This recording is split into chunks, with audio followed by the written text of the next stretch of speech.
rahmatullahi ta'ala wa barakatuh. Le deuxième cours pour les ISP, module pharmacologie, c'est les antibiotiques.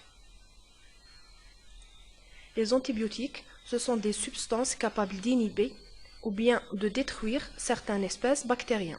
Les antibiotiques sont soit des produits naturels ou bien semi-naturels ou bien synthétiques. Naturels comme des produits appartenant des micro-organismes, des bactéries ou bien des champignons. Le spectre d'activité. Le spectre d'activité d'un antibiotique, c'est la liste des bactéries qui sont sensibles à cette molécule. Il existe 4 catégories de spectres. Les bactéries habituellement sensibles ou bien naturellement sensibles, les bactéries résistantes, bactéries à sensibilité immédiate, bactéries constamment sensibles, c'est-à-dire qui ont une sensibilité imprévisible vis-à-vis cet antibiotique en absence de l'antibiogramme. Les résistances. Il y a 2 types de résistance, résistance naturelle et résistance acquise. La résistance naturelle, c'est-à-dire toutes les souches appartenant à la même espèce sont résistantes à un même antibiotique. Par contre, la résistance acquise, elle n'apparaît que dans quelques souches d'une espèce généralement sensible. Le mécanisme de la résistance vis-à-vis un antibiotique dépend du type de l'action de l'antibiotique sur la bactérie. C'est-à-dire, si on trouve un antibiotique qui pénètre dans la bactérie pour la tuer ou bien pour l'inhiber, la bactérie, elle diminue la perméabilité vis-à-vis cet antibiotique. Deuxièmement, si l'antibiotique trouve la cible ou bien le point faible ou bien la cible de la bactérie hydrolyse l'antibiotique par des enzymes. Si l'antibiotique reconnaît la cible de la bactérie modifie cette cible.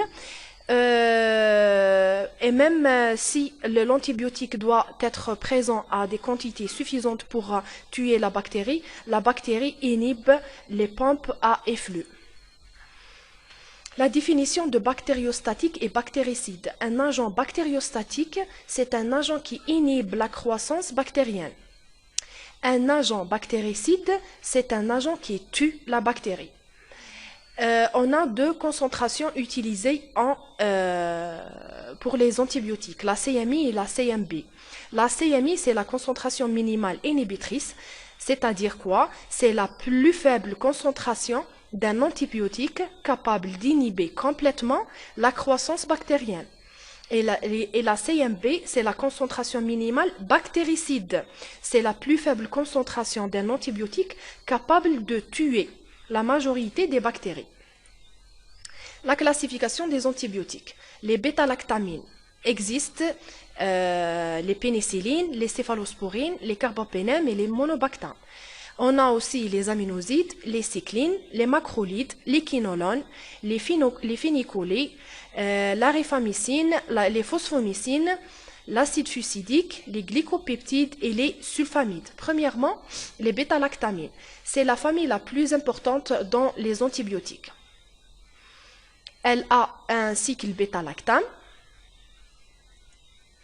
Elle a 4 sous-groupes, les pénicillines, les céphalosporines, les carbapénèmes et les monobactams. Le mécanisme d'action des bêta-lactames. Les bêta-lactames inhibent la synthèse de la paroi bactérienne. La paroi bactérienne, elle est constituée essentiellement par le peptidoglycane. Donc, les bêta-lactames inhibent les enzymes de synthèse de la peptidoglycane qui sont les transpeptidases et les carboxypeptidases, qui sont appelées aussi les protéines de liaison à la pénicilline ou bien les PLP. Les bêta-lactames ont un effet bactériostatique. Suite à l'inhibition de la synthèse de la paroi, la bactérie devient molle et fragile. Puis, il y aura activation des enzymes appelées hydrolases qui vont provoquer une autolyse des bactéries, donc un effet bactéricide. C'est-à-dire les bêta-lactamines ont 2 effets, effet bactériostatique et effet bactéricide. Le mécanisme de résistance vis-à-vis les bêta-lactamines. Les bactéries modifient les protéines cibles, produisent des enzymes appelées bêta-lactamases pour les détruire, diminuent la perméabilité membranaire externe et par efflux. La pharmacocinétique des pénicillines. Les pénicillines, comme l'ampicilline et l'amoxicilline ou bien la péni-A, ils ont une résorption digestive complète, presque complète pour les amoxicillines et incomplète pour les ampicillines. Une diffusion faible, une élimination essentiellement rénale et une excrétion dans le lait maternel. Les pénicillines touchent le système nerveux central, donc provoquent une convulsion à haute dose, c'est un effet secondaire. Les pénicillines autorisées pendant la grossesse et l'allaitement provoquent des colites pseudomembranaires, des diarrhées, des nausées, des vomissements, à forte dose bien sûr. Les pénicillines provoquent un effet allergique. Surtout s'il y a une réaction croisée, c'est-à-dire si on administre deux pénicillines en même temps. On a aussi les pénicillines G et V, les pénicillines G et V ont un spectre d'action qui touche les streptocoques, les pneumocoques, les anaérobies, les spirochètes, etc. En généralement, les PNG et les PNV touchent ou bien tuent les BGIP, les bacilles gram positifs, les cocci-gram positifs, les cocci-gram négatifs. Et même le spectre s'élargit vers les BGN. Les PNA, on a l'ampicilline et l'amoxicilline. Les PNM, l'oracilline et la cloxacilline. Les inhibiteurs de bêta-lactamase, ce sont des substances qui sont associées à des PNA ou bien des pénicillines en général pour inhiber les enzymes produites par les bactéries pour inhiber les pénicillines, comme l'acide clavulanique. L'augmentin, c'est l'amoxicilline plus acide clavulanique. Le clavantin, c'est la técarciline plus l'acide clavulanique. La tosaciline, c'est la tozabactam plus la pépéraciline. Les céphalosporines. Les céphalosporines, première génération, comme les céphachlores, les céphadroxyles, les céphalixines. Le spectre d'activité des céphalosporines première génération, c'est un spectre étroit, comme les cocci-gram positifs et quelques BGN. Les céphalosporines deuxième génération, comme les céphuroxime ou bien zinate, le nom commercial. Le spectre d'activité des céphalosporines deuxième génération, les entérobactéries et les anaérobies. Les céphalosporines deuxième génération ont une faible diffusion. Céphalosporines troisième génération, céphotaxime ou bien le claforan, et les céphixime, c'est l'orocan. Le spectre, on a les BGN, cocci-positifs et cocci-négatifs. Céphalosporine troisième génération, la diffusion, elle est, ou bien la pharmacocinétique, la diffusion tissulaire, elle est bonne, surtout dans le système nerveux central. La demi-vie, elle est variable.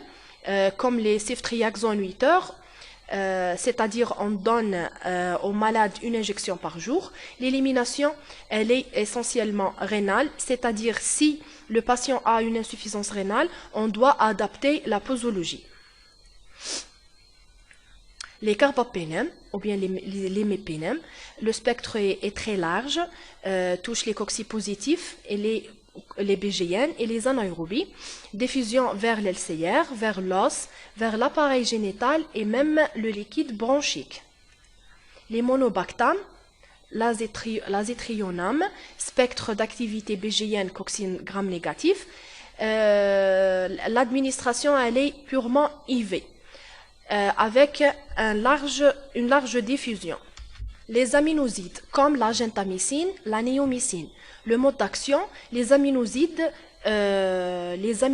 inhibent la synthèse des protéines en se liant sur la sous-unité 30S du ribosome. Les aminosides sont des antibiotiques bactéricides. Ils ont un spectre d'activité qui touche les BGN, inactive, mais il est inactif sur les streptos et les pneumos et les anaérobies. Les aminosides ne sont pas absorbés, donc sont administrés par voie IM ou bien IV. L'administration une fois par jour et pour un traitement de 3 à 5 jours maximum, car cet antibiotique a une diffusion large en cas de forte dose. Les aminosides provoquent une toxicité rénale et autotoxique. Les cyclines, comme la doxycycline ou bien la vibramycine, toujours, comme les aminosides, les cyclines inhibent la synthèse des protéines en se liant sur la 30S du ribosome, mais cette fois-ci, les cyclines sont des antibiotiques bactériostatiques. Le spectre d'activité des cyclines, les cyclines entrent dans la cellule, c'est-à-dire ils ont un effet intracellulaire, touchent les bactéries gram positifs et gram négatifs. La pharmacocinétique des cyclines. Les cyclines sont absorbées, ils ont une absorption intestinale excellente, diminuée par les acides ou bien les antiacides et le calcium. La demi-vie des cyclines est 18 heures. Ils ont une bonne diffusion tissulaire, une concentration intracellulaire bonne, une élimination rénale faible et une excrétion biliaire sous forme active. Les contre-indications des cyclines, l'utilisation des cyclines avec du lait ou bien des médicaments qui contiennent des ions bivalents comme le calcium, Ca2+, provoque une atteinte ostéo-dentaire. C'est une couleur jaunâtre due à la complexation des cyclines avec le Ca2+.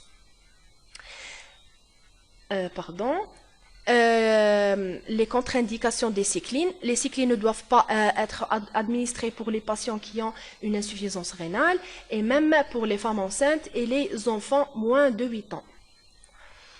Les macrolides. Le mode d'action des macrolides. Les macrolides aussi inhibent la synthèse des protéines, mais cette fois-ci en se liant avec la sous-unité 50S du ribosome. Les macrolides sont des antibiotiques bactériostatiques. Ils ont un spectre d'action ou bien d'activité qui touche les staphes, les streptos, les pneumos et même utilisés en cas de toxoplasmose. Les quinolones ou bien l'ofloxacine, comme l'ofloxacine, les ciprofloxacines, les lévofloxacine, etc. Le mode d'action, blocage de la réplication d'ADN bactérien, fixation sur l'ADN gyrase. Les quinolones sont des bactéries bactéricides. Ils ont un spectre d'activité qui touche les BGN. Les glycopeptides, comme la vancomycine, inhibent la synthèse de la paroi bactérienne, diminuent la synthèse de peptidoglycanes, un effet bactéricide et touchent les BGN. La rifamycine, ou bien la rifampicine, le mode d'action, blocage de la transcription d'ADN, un effet bactéricide, spectre d'activité touche les BGN, les BK ou bien les bacilles de Koch, les Legionella et les Brucella. Il est indiqué essentiellement pour la tuberculose en association bien sûr. Les sulfamides, le cotrimoxazole ou bien le Bactrim, avec un large spectre, mais il y a beaucoup de résistance. Le mécanisme d'action, les sulfamides inhibent la synthèse de l'acide folique. L'acide folique est un facteur nécessaire à la synthèse des bases puriques et pyrimidiques de l'ADN. Les phosphomycines sont des antibiotiques bactéricides, inhibent la synthèse de la paroi bactérienne, un spectre d'activité qui touche les BGN et les staphes. L'acide fusidique, des bactéries bactériostatiques, inhibe la synthèse des protéines, un spectre d'activité qui touche les staphes et les anaérobies gram positifs. Les phénicolés, ou bien les thiamphénicols, utilisés dans les méningites et les typhoïdes. Diffusion dans l'LCR, une grande diffusion dans l'LCR, une toxicité hématologique réversible à l'arrêt du traitement. Et finalement, les polypeptides, ou bien comme les polymyxines, agissent sur la membrane cytoplasmique, un spectre d'activité étroit et touche les bactéries gram négatives. Merci pour votre attention.